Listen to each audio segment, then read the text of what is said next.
Hi, and welcome back. I'm Brian Karem, White House correspondent and columnist for Salon. Mary's taking a much needed day off today, and I'm happy to fill in. I want to thank my little sister Mary for giving me the opportunity. Lots on the plate. Okay, Donald Trump's reality television show that nominally passes for a presidential administration packed up and went on a road show today, landing in Florida and immediately going off the rails. Meantime, he's also threatened Democrats, Republicans, reporters, and he even threatened to deport Elon Musk. So you ready to have some fun? Let's dive in.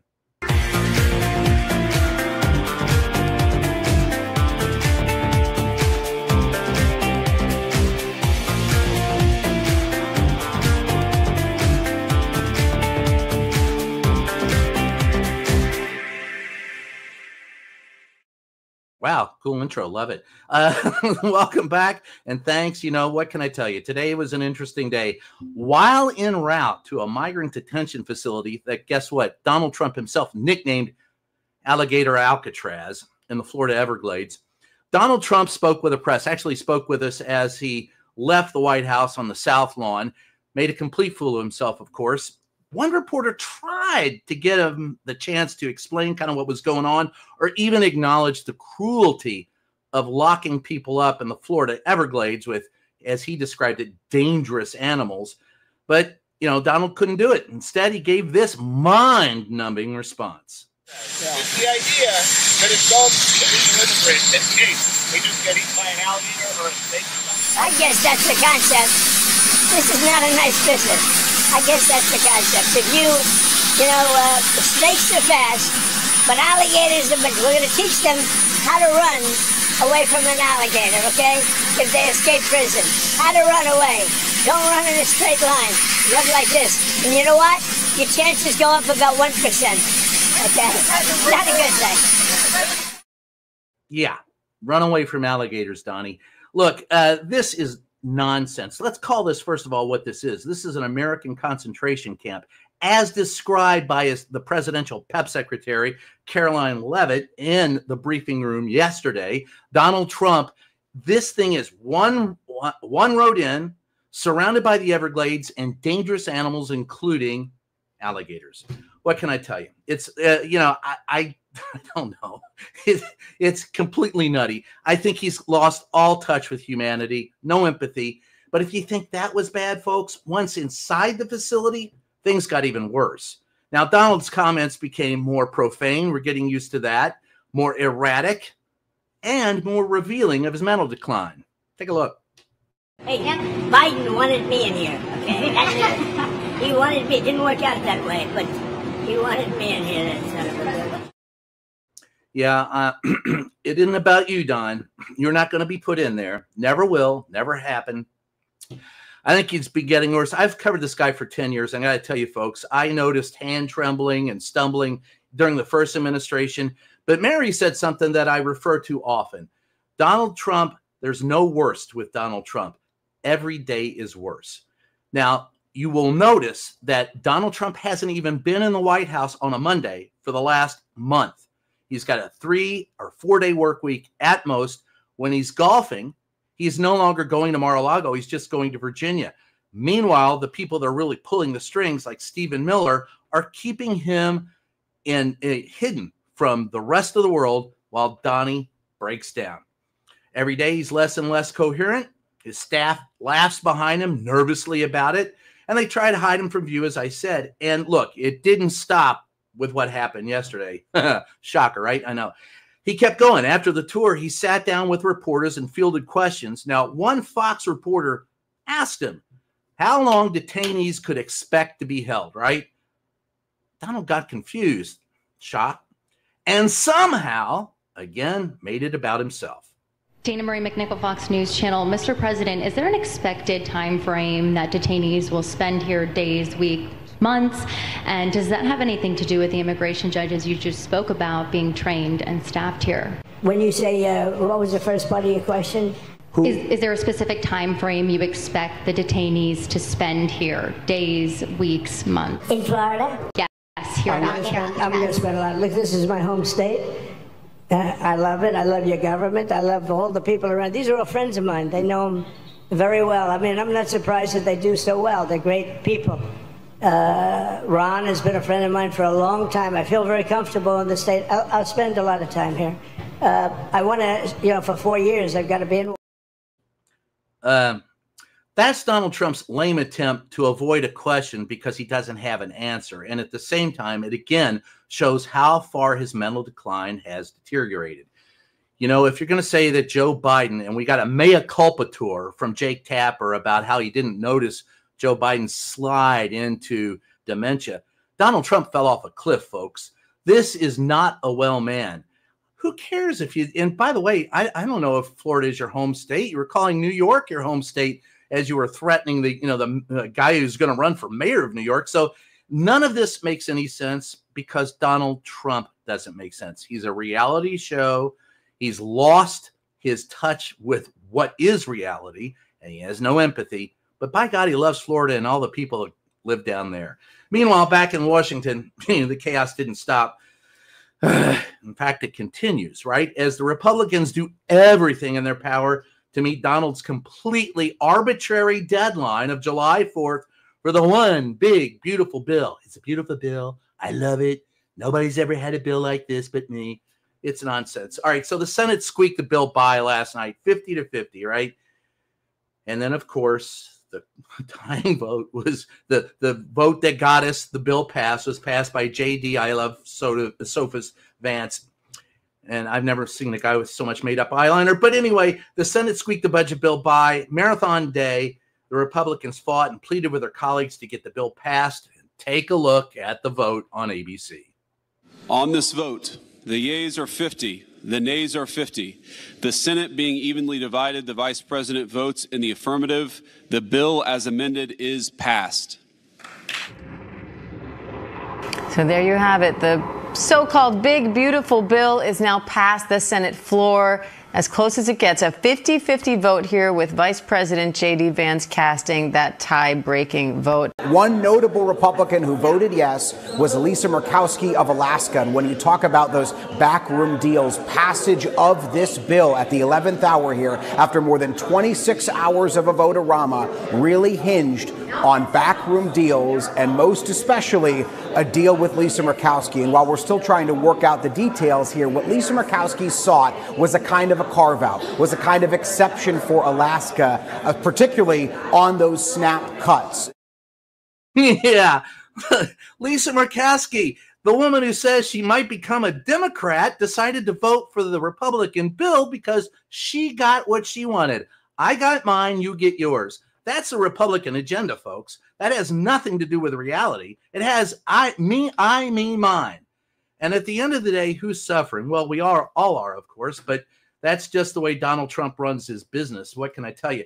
And speaking of Donald Trump, he was cooing like a toddler on social media. Here's what he said on Truth Social before sending this out to the press as a press release. Take a look.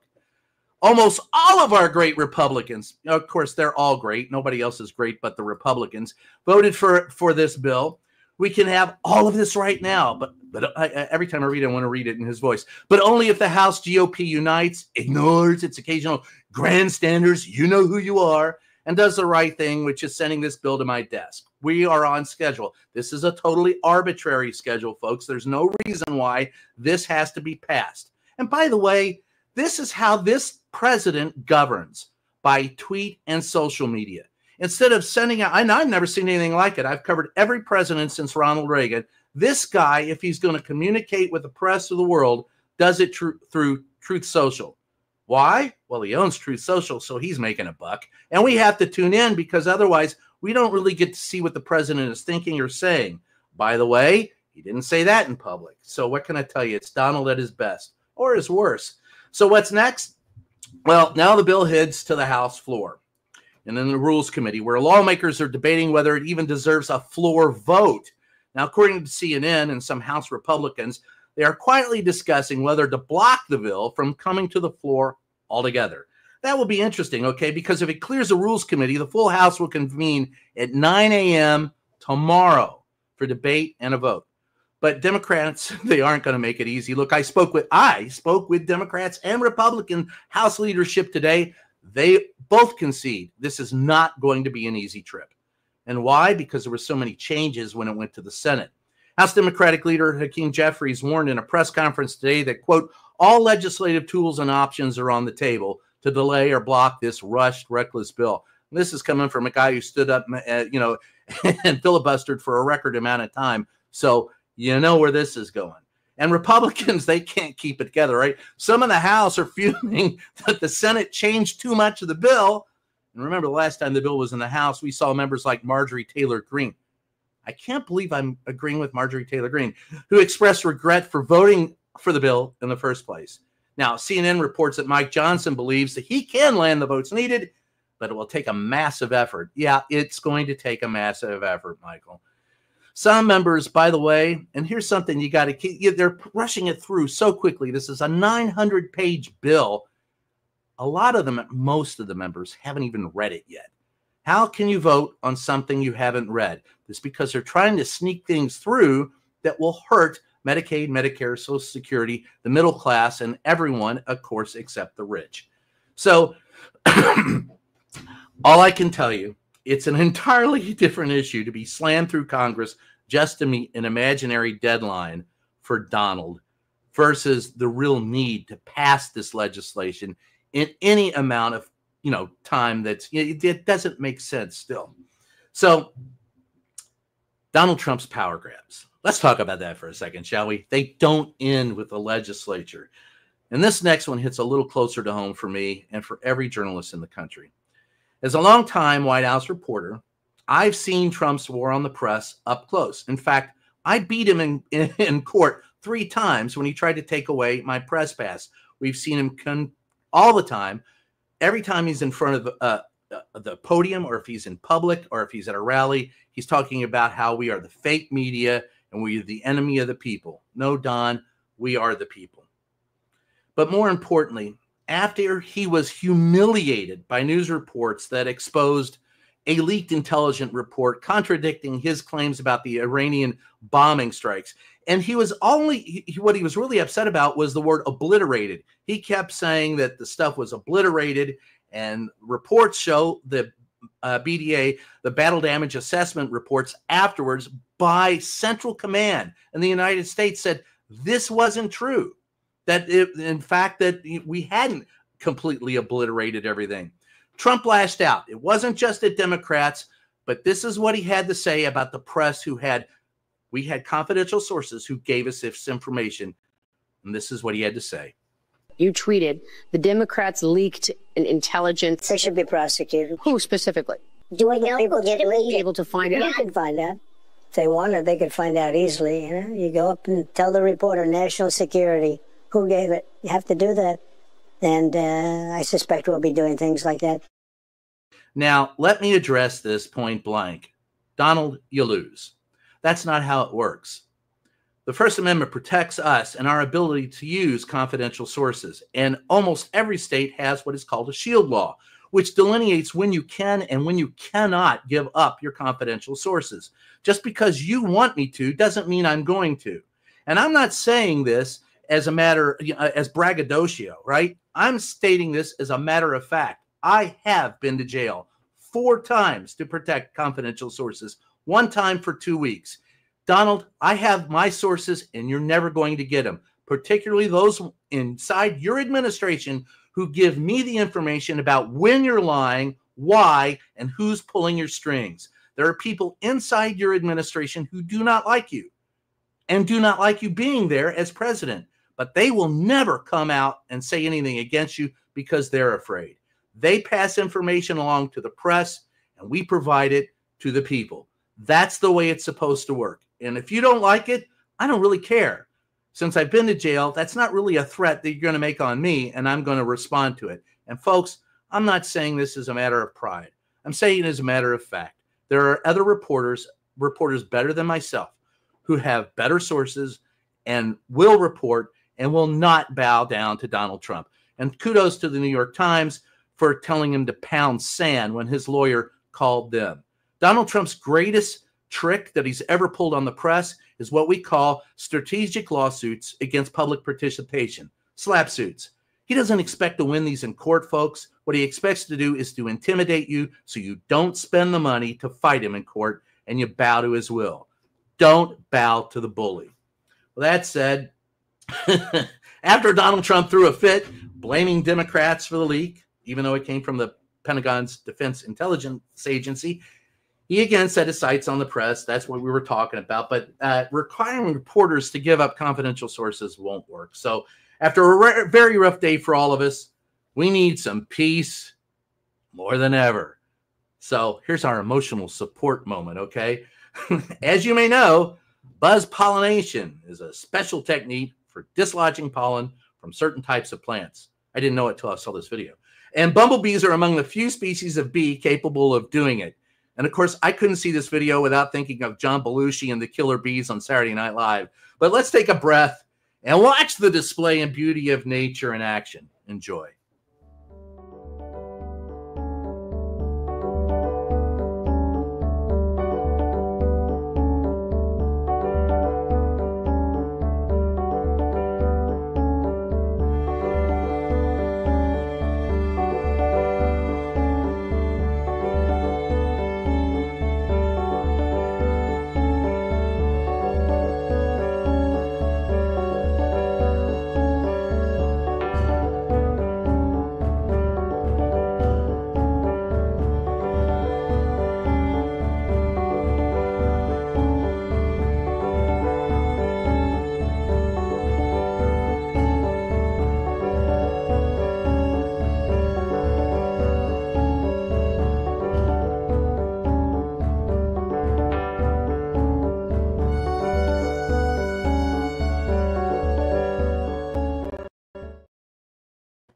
I feel better. How about you? and I'll say this. I'm looking forward to what happens with the big, beautiful bill in the House. And of course, yes, thanks for correcting me. It was Cory Booker who did the filibuster, and I expect we'll see more of that. Like I said, we know where this is going. The House will not go easy or will not go gentle into that good night. Donald Trump is high wind in the trees. And I got to tell you, folks, if you're watching, the next few days are going to be telltale as to the U.S. I have to tell you, I remain having hope because I have a grandson and a granddaughter, and I want this country to be as good as it was. But 35 years ago today, I was in jail for protecting a confidential source. I spent July 4th in jail. And I got to tell you, I thought 35 years after that, we'd be in a better place than we are now. But it won't be long before Donald Trump will be forcing many more of us reporters back into jail. So with that, we have comments, concerns, criticisms. If you've got them and you want to, if you got a question or something you want to say, oh, well, go for it. It's now or never, folks. Well, thank you, Kelly, and thank you for the cash. Well, thank you, Diane. That's also nice. I appreciate that. And if you want, you can catch me on Substack, Reporter's Notebook on Substack. We also have Just Ask the Question in its 7th year as a podcast at justaskthequestion.com and wherever fine podcasts are sold. And the name of the book is called Free the Press. And I talk a lot about the issues of the press and what's going on with this presidential administration. And I got to tell you, the most important thing for everybody, vote.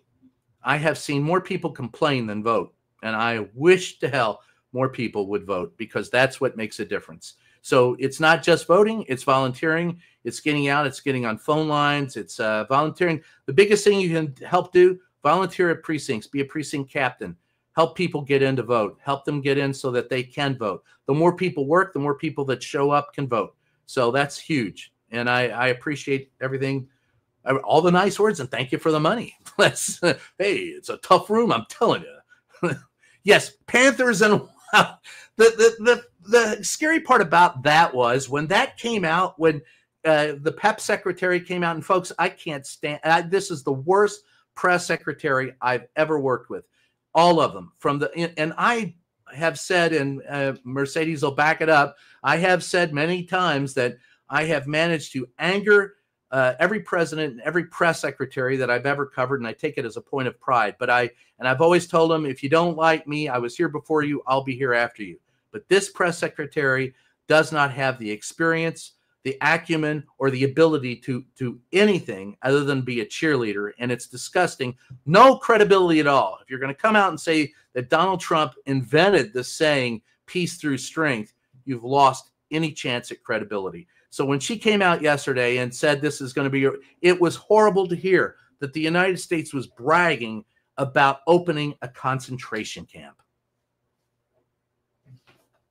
And reading the comments, where are we? I will go to the comments, the starred comments. Kelly, Diane, thank you. Zella, thank you for hosting. Kelly Sandiford is a new member, and want to thank her for that. Cinderella, not just alligators and pythons. Thank you for that. Maximus Decimus Meridius, leader of the Felix Legions. I love that. Elon is actually challenging him. Whoever votes for the bill will get challenged in the primaries. Yes, and Donald Trump's threatening to do what? He's threatening to deport Elon. That's not going to work out too well. Impeach, oust, indict, incinerate from Elaine Carey. Elaine, look, he's been impeached more than any other president before. There's no votes for it. And if you can pass the one big, beautiful bill, you're not going to be able to get Donald Trump convicted on impeachment. You can impeach him, and that will probably happen at some point in time in the House. But for them to be successful at taking him out of office, the Democrats are going to have the votes in the Senate, and it doesn't look good that they will even after the 2026 election. Lisa Murkowski is a coward. Yes, indeed, she is a coward. In fact, she had said she would be a Democrat, but she kowtowed to Donald Trump when she got what she wanted for the people of Alaska. And once again, that's I got mine, you get yours. That's not how it's supposed to work. When your president belongs in a straitjacket, but half of the people think he's great, you have a real problem. Maybe there was something to all those wacko chemtrail conspiracies. Well, Donald Trump was maybe sniffing the chemtrails. Look, I don't believe in chemtrail conspiracies. I'm a pilot, and I know that's garbage. But I will say, I have pointed out since, and I'll tell you the time I first noticed it, honestly. The first time I noticed that Donald Trump had problems was when he introduced Neil Gorsuch in the East Room as the Supreme Court justice in the nomination process. And as Donald Trump stood out there, first of all, he winked at me, and I went back to the press office afterwards, and I said, hey, does that mean we're dating or what? I mean, what was the wink? But more importantly, I noticed a tremor in his hand and a stutter in his speech and a slowness in his gait. And that has increased. And if you'll see him without the tie and now on the South Lawn, this is not the Donald Trump that I saw even at the beginning of his first administration. He has precipitously declined. Charlie Bug, want to thank you for the $10. Farms are closing in Texas and other states. No workers to pick plant or milk. Cows, remember, only $2. We will only be able to buy 2 packages of chicken, beef, milk, food, COVID. You know, there's a method to the madness, by the way. And during the campaign, I traveled across this country, visited most of the states, and saw great hollowed out sections of this country that used to be small, vibrant communities. Now it's automated farming, it's automated machinery, and with AI, all of those farm workers are going to be replaced in the future. If you've ever read Isaac Asimov, Caves of Steel, that's where we're headed. Automated farming and no workers. And so when he says that he wants back, you know, the big, beautiful coal and the jobs in factories, why? Those are going away. They won't be here in 10, 15 years. And Natasha, I love you. We do need a federal slap suit law. And there have been people that have tried to pass it. And by the way, there needs to be a national shield law. Jamie Raskin, my congressman in Maryland, has sponsored 2 or 3 times, tried to sponsor and has tried to look at slap suit law too, but sponsored a national shield law. Jim Jordan, believe it or not, co-sponsored that bill. The Republicans and the Democrats used to agree on the need for free speech. Now there are people on both sides that want free speech, but only if you agree with what they have to say. Paul, he sure likes to have his fat orange mug on that so-called fake media Foxtrot Delta Tango. Whiskey Foxtrot Tango. I agree, man. What do you want from me? He uses us. In fact, by the way, when he goes after, you know, confidential sources, You know, he was one for many years. He would call and say, "Don't do it, don't say it's me, but here's what I want to tell you." And he would, you know, sign in as Donnie Darko and other, you know, everyone knows what his pseudonyms were when he called in. But Donald Trump is nothing if not a hypocrite. Julie, he is destroying the Constitution. Happy 4th of July. I'll go one better, Julie. He's destroyed the Constitution. And more importantly, it is Stephen Miller who is pulling the strings. This is the guy who is destined to wear orange and spend his retiring years in maybe in that very penal institution in Florida that they've helped erect. Tammy, well, except for Fetterman, he's going full cinema. Look, I could say a lot about John Fetterman, and most of it's not printable, and some of it is. But I will say this much. I would respect him a lot more if he would do what I have to do when I'm in covering Congress, and that's wear a suit and a tie, respect the institution. It shows me that you have little respect for the institution as a member of the institution. So that's as far as I'll take that. Mrs. Nat, right? Happy Disability Pride Month, everyone, from Scotland.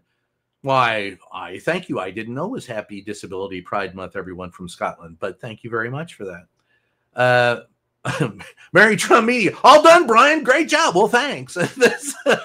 Well, except for the slip of the tongue about Cory Booker, I'll chalk it up as a good experience. I want to thank everybody for joining us. Again, like, comment, and subscribe at Mary Trump Media and on Blue Sky at Mary L. Trump. And, of course, my stuff is at Reporter's Notebook at Brian J. Karem on Substack.